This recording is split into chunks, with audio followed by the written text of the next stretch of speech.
After years of searching, the young spider has finally found what she has been looking for.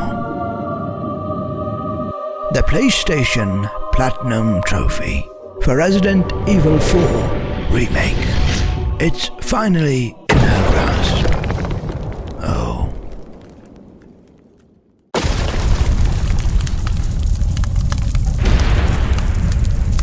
Well, that's unfortunate. Unfortunate indeed, but mostly for me because that means I'll actually have to execute this video. Which brings me to today's video, in which I'll be attempting to platinum Resident Evil 4 Remake in a single playthrough. And I do already have quite a few achievements for upcoming challenge videos and a few casual playthroughs, so here are all the achievements I need. If you want to read them, just pause the video.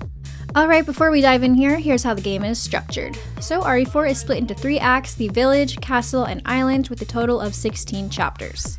The village and castle both have 6 chapters and the island has 4, and a few achievements are a one-time action, but most of them are accumulative, so I'll keep up with it throughout the duration of the run. So without further ado, let's get started.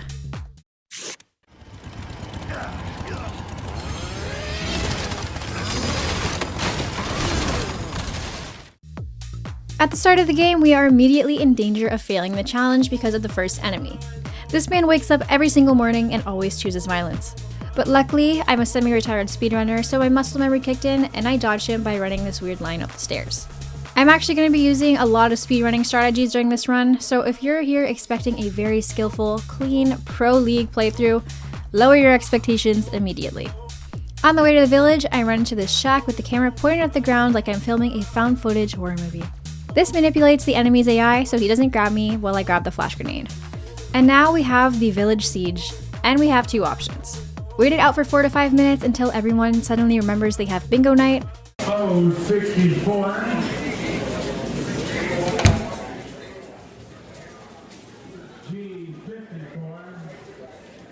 Or kill 13 enemies to end it in under a minute. And since we're on a time crunch, and I would honestly choose this option anyways, we're going with violence. To begin the siege, I'm going to stealth kill this Ganado walking on the right, and then run to the side of the house. Here we'll kill our second Ganado, and as soon as he dies, jump through the window and leave the grenade from the barrel. Then I quickly flash the Ganados in the other room and throw a grenade at the door. I then run back out the window we entered from and make my way to the house with the shotgun.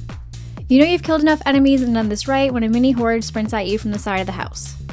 Inside, I immediately run upstairs and grab the shotgun, grenade, and shells, and at this point some brave soul is climbing up the ladder, so we send them right back down with a shell to the face. On the roof, I make sure to send any enemies up there with me before throwing a grenade at the cluster at the bottom of the house. And most of the time, this will end the siege, but with my luck, of course it didn't. So I jumped down, smacked a final Ganado, and finally everyone was headed to bingo. On my way out of the area, I make sure to loot 2 treasures and head for the farm. There, I stealth kill more enemies, complete the first merchant request, and grab another treasure. Now to finish the chapter, I do the first out of bounds of the run. I know, disappointing, but don't worry, there's more where that came from. To get out of bounds here, just disarm the tripwire with Leon facing forward, and boom, we fall straight through the floor directly to Luis like we teleported in for a surprise birthday party.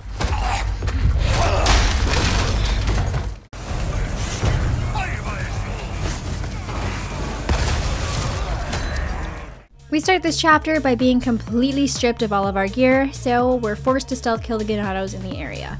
And then I spend an embarrassing amount of time trying to fillet this rat.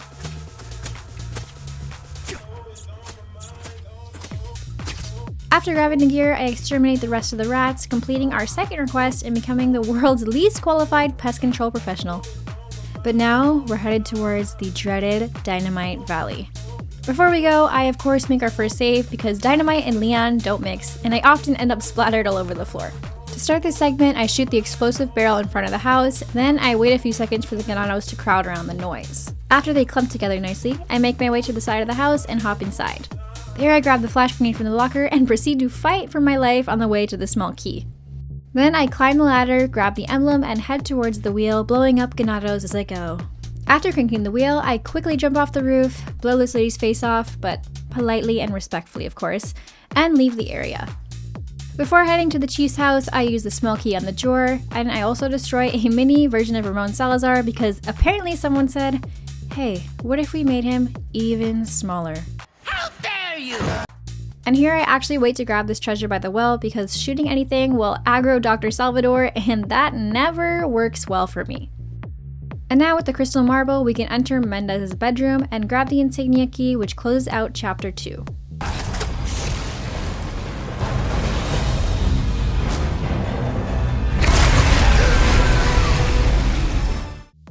At the start of chapter 3, I don't save the dog directly.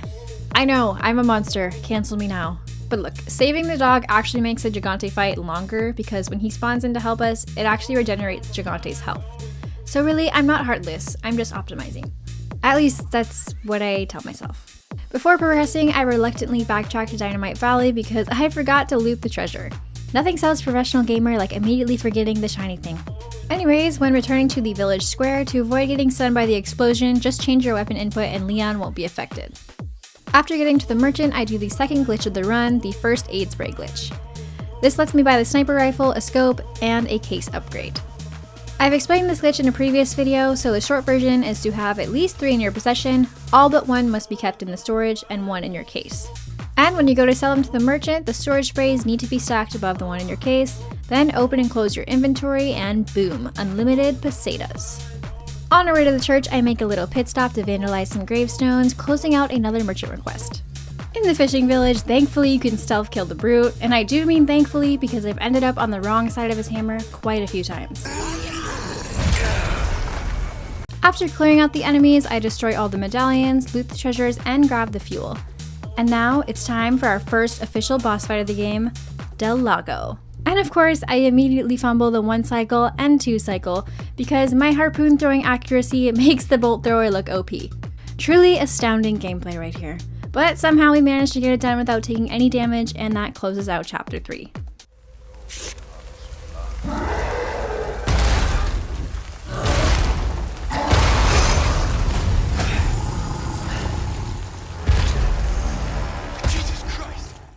So chapter 4 is basically a loot simulator for us because we finally get the way shrine key and can do all of our backtracking. First, I pick up the Red 9, aka the most insulting handgun in the game. It hits like a truck but handles like the AI. What the fuck? Get back here! Then I scoop up the Lunker Bass, the golden egg from Block Island, and all of the treasures from the lakeside settlement. I grabbed Blasphemer's head but ran into trouble trying to grab Apostate's head. By trouble, I mean I died a lot. Which sucks because my second save was right before the fishing village, so every time I messed up I had to redo like an hour of gameplay, including Del Lago. And let me tell you, nothing boosts morale more like refighting the world's angriest fish. On my final attempt at the area, I took a little bit of damage, and after unlodging my fist from the wall, I decided to roll a dice instead of resetting. Cause I never said this was a no damage run, I just can't heal. And now with the church insignia in hand, we can head back that way and collect Ashley. But first we knock out 3 more merchant requests by selling some vipers, the golden egg, and Lunker Bass. Oh, and we have our next boss fight with El Gigante, but he is no match for my rocket. 1 click and he's gone. So I guess I could have saved the dog after all, but at the time I wasn't planning on using a rocket. But oh well, hindsight is always 20/20 and I'm already a monster. And at the church we rescue Ashley and finish the chapter, also making our 3rd save. Hey, trust me.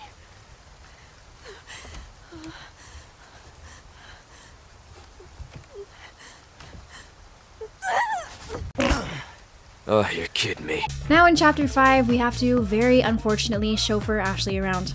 Usually in the speedrun, we can sniper clip through the wall and abandon her in the church, but we need her to grab the treasure in the village square. And after doing that, we repeat the same in the chief's mansion, except this time doing so activates the Savage Mutt.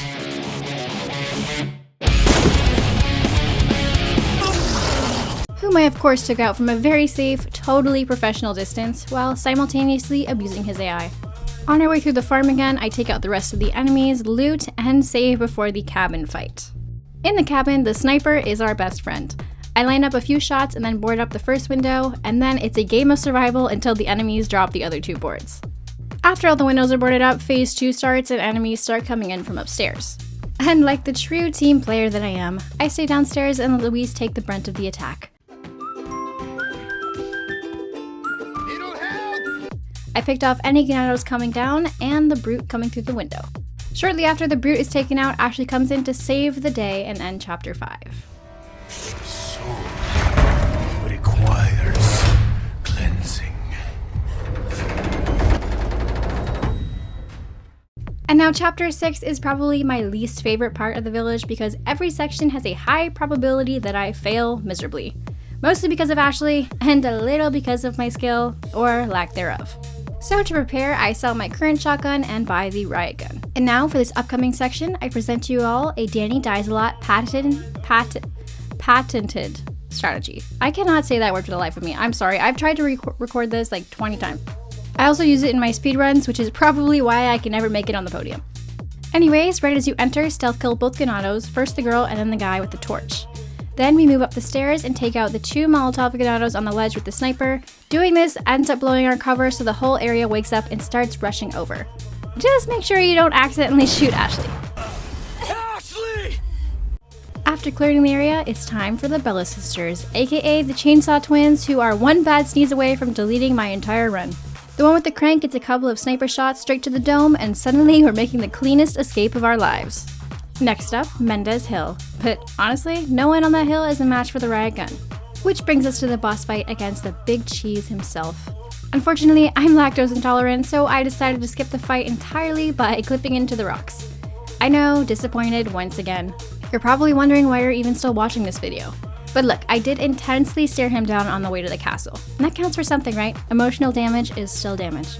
And before crossing the bridge, I grabbed the last treasure in the village and unlocked the Bandit achievement, officially ending Act 1 and closing out Chapter 6. Okay.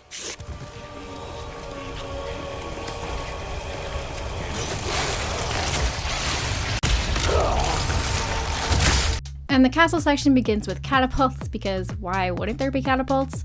So to match their energy, I shoot the counterweight of the cannon on my way up the stairs. I snipe a few enemies on the way to the cannon, but once I get to it, I absolutely unleash medieval hellfire. And yes, I use the cannon for some blue medallions. Is that overkill? Probably. In the castle, I take care of Ramon's brigade, grab a treasure, and head for the dungeon where we meet the Garrador. Luckily, I flashed him on my way out of there and shot another mini Salazar before reluctantly heading to Waterhall. And it goes without saying I made our 6th save of the run before Waterhall because God knows I need it. But this only leaves us with 9 saves left to qualify for an S+ rank on Professional. To start off the room, I snipe both archers on either side of the stairs, then I run on the left to activate the enemies and take them out with a grenade. I then shamelessly hide behind this pillar to stay out of the archer's line of sight while I take out the rest of the enemies. Now I make my way down to grab the wheel, but beforehand I shoot the enemies that I can see, and most of them actually turn into plagas, so I take care of them with a flash grenade. Once they're dealt with, the rest of the room is very unfortunately in Ashley's hands, which is probably the scariest sentence I've written in this entire script. But I defended her with my pistol and sniper, and we made our way to the courtyard. And after finally doing something useful, Ashley suddenly gets philosophical, Temperance, child. Ashley. tries to stab Leon, and just disappears, bringing an end to Chapter 7.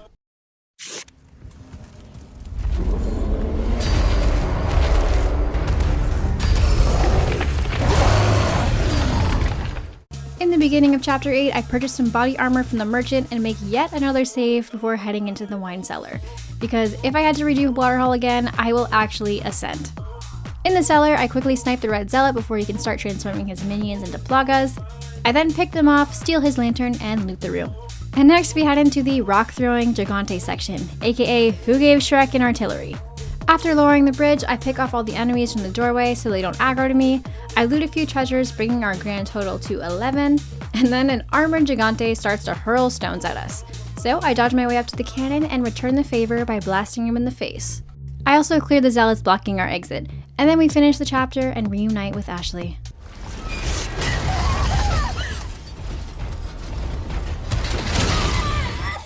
The maze is a pretty straightforward section that has little to no RNG. I know the spawn points of all the dogs, so they were easily taken out, and I collected a treasure along the way. I use a speedrun strategy here and start by lowering the flag behind the locked door, and then the flag that requires Ashley. Ashley ends up getting captured after I lower the second flag, but the timing works out so that I can lower the final flag and throw a flash grenade so that she gets dropped. You have to wait to throw the flash when she's close enough, otherwise you'll fail the mission. After the maze, I make another save and start working on some merchant requests. The first is the blue medallions, and the second is more rat extermination. We also have to grab 3 chimera heads, and I started with the room with the goat head. The fight in this room is a lot easier if you flash a zealot pulling the lever to put you down. That way you can camp at the end of the walkway and blast them all. Sometimes Ashley comes in clutch and acts as a human shield to help us wipe them out. My hero. Ashley! Next we head to the lion head, and after grabbing it, both knights on either side will activate, but they're taken out by 2 sniper shots to the plaga. They're all pretty easy to hit except the knight with the feather. His plagger's on the back of his head, so we have to get creative. Then we grab the final head and begin Ashley's section, which, as you could assume, is pretty mindless. I just looted the treasures using the keys, stunned the knights with their lantern, and finished off chapter 9.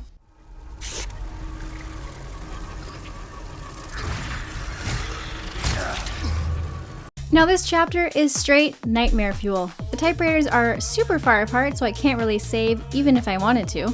And it starts by introducing us to the Novistadors, a huge mosquito-looking thing that has insane juking abilities. Oh, and It can camouflage! because of course they can. Why wouldn't the bug from hell also have predator mode? Now I've reset so many times in this room that I have it down to a science at this point. So I start the room by shooting the one on the wall and then pick off the one hiding behind the chandelier. The last guy on the floor will start the storm if he's killed, so just prepare yourself for that. After he's gone, I run out of the room to de-aggro them and slowly pick them off from there. Afterwards, I look down to make sure none of them have camouflage and try to jump attack me when I walk by, and then make my way down the stairs. But once you're almost at the bottom of the stairs, another swarm will spawn in, so I run back up and camp behind this pillar to take them out from there. I then grab a treasure, flip the lever, and make my way down to the other side of the room. On the way, I grab the final treasure in the room and pull the lever, opening the door to the throne room. And on the other side of that door is complete and utter misery. The double Garrador fight. The fight wouldn't be the worst if it was just Garradors, but of course there's a healthy sprinkle of zealots. So before starting, I make sure to have a flash grenade and 4 heavy grenades in my inventory. Immediately after the cutscene, I usually snipe 3 zealots here, but for some reason only 2 came up to me, so I had to improvise and shot the Garrador on the left. I then quickly switched to my pistol and shot the bell behind the railing to attract them to the sound. I then throw a flash grenade to expose their plaga and carpet bomb them with my heavy grenades. Only there was a problem. They ended up getting separated and only one of them died, so once again I had to improvise. I tried to quietly move away from the zealots, but one got a little too friendly, so I had to use some firepower, which of course aggroed the Garrador. So for once I actually clutched up, dodged him, dodged some zealots, and a flying axe, and then finished off the Garrador with a sniper shot. And after all the emotional trauma I just endured, I was fully Novistadored out, so I clipped out of bounds to skip the ones that tried to waterboard Leon. Now freshly emerged from the void, I collect the elegant crown, fill it with gems, and sell it to beg another trophy and head for Verdugo. Oh, and Verdugo? Don't even worry about him. I handled him like a champ. And by champ, I mean I used a scientifically optimized combo of liquid nitrogen and a rocket launcher.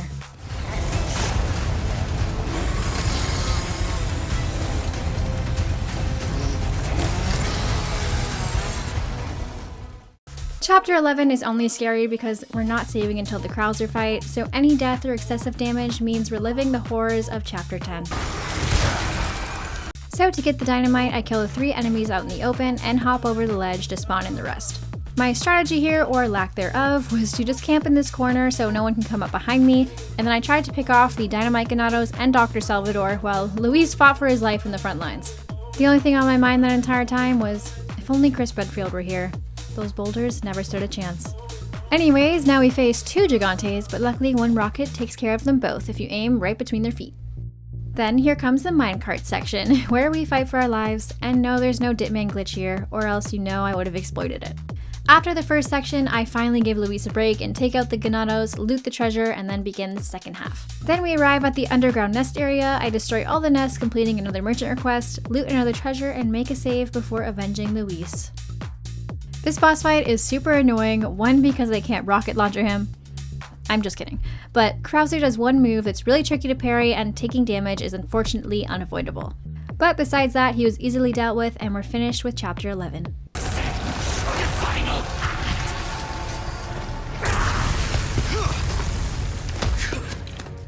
Chapter 12 is a point of no return for the castle, so I killed the final rat, looted, and attempted the merciless night. He promptly bitch slapped me back to Krauser because apparently my confidence of trembling in the elevator wasn't threatening enough. But on my second attempt, because I'm absolutely insane, I repeated the same strategy as before, but actually got a different result and finished him off. Before progressing to the clock tower, I made sure to pick up Salazar's worst nightmare, the golden egg, and added my touch to his portrait. You vulgar, utterly uncivilized! In the clock tower, I made my way to the top and prepared to hop on the lift. But first, I sent the huge spiky balls down and squashed the enemies trying to get me. I pulled the lever one last time and quickly started the lift, that way the red zealot gets taken care of easily. Lift. How thoughtful. Then I take care of the crossbow zealot and 2 more that spawn in on the right and 1 on the left. And then things start to move a little quickly. So I stun the zealot coming in on the left and use the barrel to kill the one in front of me, and by this time the zealot on the left will be about to jump on, so I finish him off. I use the barrel to take care of a zealot coming in on the right, take out the crossbow, another zealot on the left, and on the right. After that section, another red zealot comes in on the right, so I get my sniper ready and take him out. I then use the TMP on any zealots trying to climb out the ladder and the shield at the very top. But always make sure to check the ladder on the left because a few try to jump on from the top. Near the end, just to secure my victory, I like to throw a flash grenade, so that way I can make it to the top without having the lift stop and unlock the capacity compliance trophy. On the way to the final boss of the castle, I collect the final trophy and unlock the Raider achievement. And now we finally get to fight the little man himself. Only he doesn't stay that way and transforms into whatever this is. But lucky for us, his kryptonite is an egg, so as soon as the fight begins, I toss the egg at his head and down him instantly. I then took the opportunity to throw a grenade in his mouth, unlocking the You Talk Too Much trophy, and finally finished him off with the broken butterfly. And just like that, we did an excellent job ending Act 2 and Chapter 12. I'm sorry, that'll be my last egg pun. Unless I crack under the pressure. Okay, I'm sorry, I'm actually done this time.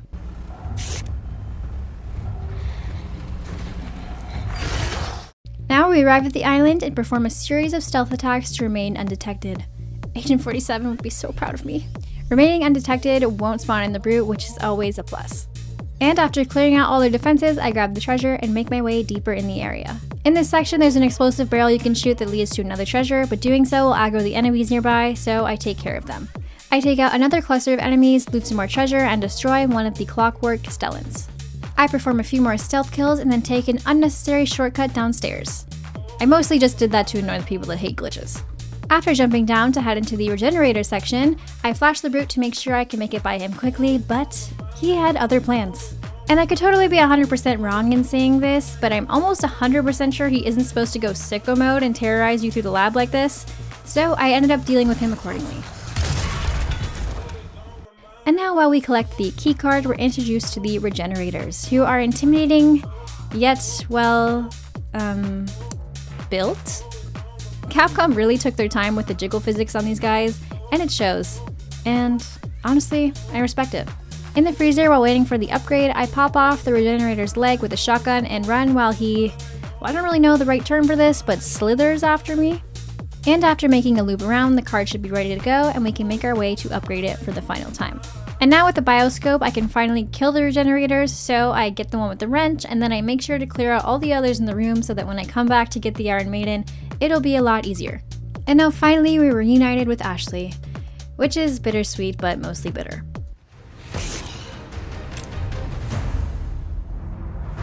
Witness the power! You've lost it completely, Krauser. Okay, if you guys hated my skip so far, buckle up because I absolutely obliterate this chapter in ways Capcom definitely did not intend. First things first though, we loot and destroy some medallions in the cargo depot. Inside, it's already time to rescue Ashley again. Oh, how I miss this. And after crossing the sewage water, as soon as I had the opportunity to shove Ashley in a locker, you best believe I took it. So in she went and out came my rifle to face the first Iron Maiden. I find it easier to shoot these guys without the scope because their weak spot is always their head, so I removed it and finished it off. Now we're tasked with more exterminating and looting with the help of Ashley. And once we finished the request, we head all the way back to the start of the chapter for the skip. In the speedrun, this is the biggest skip of the game and it's pretty easy to perform. Basically, you have to back up into this door and flip your camera back as you interact to open it and Leon will just clip through. After taking a lift to the top, Ashley gets kidnapped again, thank God. Oh no, how tragic. But while she's gone, I take this opportunity to take out the strong threat, the Wandering Dead. It's pretty easy to take down if you keep your distance, which I did by jumping through the windows. I then cleared the rest of the area and grabbed the remaining loot. I made my way to the merchant right outside the arena where we fight Krauser for the last time and was rewarded with the Jack of all trades achievement. Now, the Krauser rematch. To start, I hide behind the pillar and introduce him to the Killer 7. In the obstacle course section, I avoid his attacks, snipe him in the face, and pretend like I'm good at the game. In the second phase of the fight, I again unload the Killer 7 on him, which takes him out pretty quickly. But if you miss, you can always parry his knife attacks and finish him off again with the Killer 7.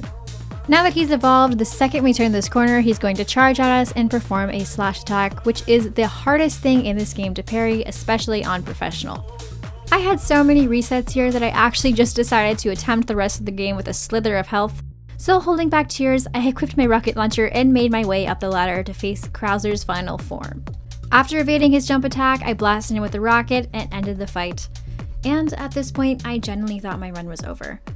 I had no health left, and the worst of the island was yet to come.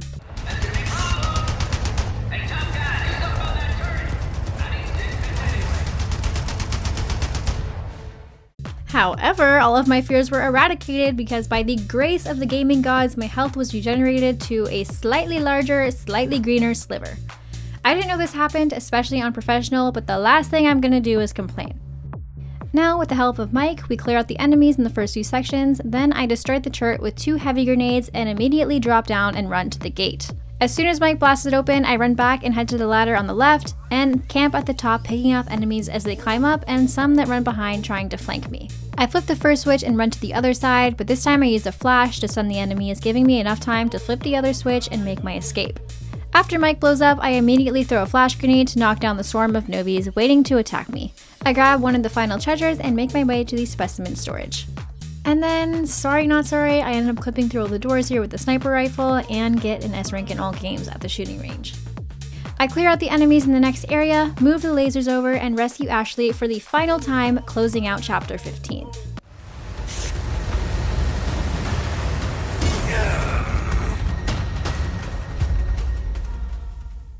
And now this, my friends, is the moment absolute soul-shattering devastation hit me. I don't even know what compelled me to check the map. Maybe it was intuition, anxiety, or the ghost of Mike whispering, "Check your treasures, you f***ing idiot." But something felt off. So I opened the map, and there it was. At the very beginning of the island. A tiny diamond icon just sitting there, mocking me and taunting me. I stared at the screen longer than Bella stared out her window after Edward dumped her ass in Twilight. And the worst part is, even if I had enough time to backtrack, which I didn't, I physically couldn't get back there even if I tried. Meaning I had to start the island over, and not just a little bit of the island, no, oh no, from the clock tower, because that's where my saves were. I even ended up dissociating and continued to play. I beat Sadler, broke the final clockwork Castellan, but for what? If I finished the run now, all of this would be for nothing. And then, like an angel, the voice of the merchant snapped me back to reality. Having a rough day, stranger. And buddy, you have no idea. But you know what? I may be having the roughest of days since Leon's first day in Raccoon City, but I am not a quitter. It's time to clutch up. Do you have a better idea? Yes, I do. Having a rough day, stranger. Having a rough day, stranger. Having a rough day, stranger. Having a rough day, stranger. Having a rough day, stranger. Having a rough day, stranger.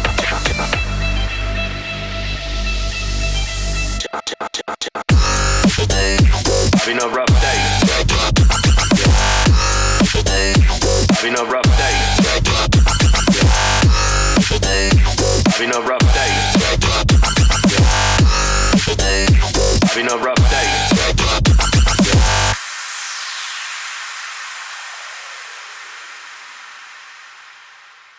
And boom, we're back. Slightly faster, slightly angrier, and slightly more dead inside. Here I use the bioscope to pick off the Novista doors blocking the treasure, grab it, and snag the final treasure, unlocking the burglar achievement. About time. Then I visit the merchant for the last time and purchase yet another rocket. And after a very intense first phase, I unload the remainder of my arsenal into his eye while dodging his tentacles. Ada helps me deliver Saddler his final blow, and now it's time for Ashley and I to make our great escape. And then we hop on the jet ski, I weave through debris like my life depends on it, well, because it does, and we launch off into the sunset. And it almost felt a little romantic if Ashley wasn't, well, Ashley. And then the results screen pops up, the remaining trophies roll in, and finally, cuz boredom kills me, the platinum itself, the reason we're here, and the reason my hair is falling out. And although this challenge kept me occupied, it also almost killed me. So I hope you guys enjoyed it, even though I blasted my way through some of the bosses. Thank you for watching, thank you for surviving this with me, and remember, if I can platinum RE4 Remake on Professional in one run, you can do absolutely anything. Except dodge Krauser/stack. No one can do that. Sure, Jan. Well, maybe that's just a me problem. Anyways, until the next one, see ya.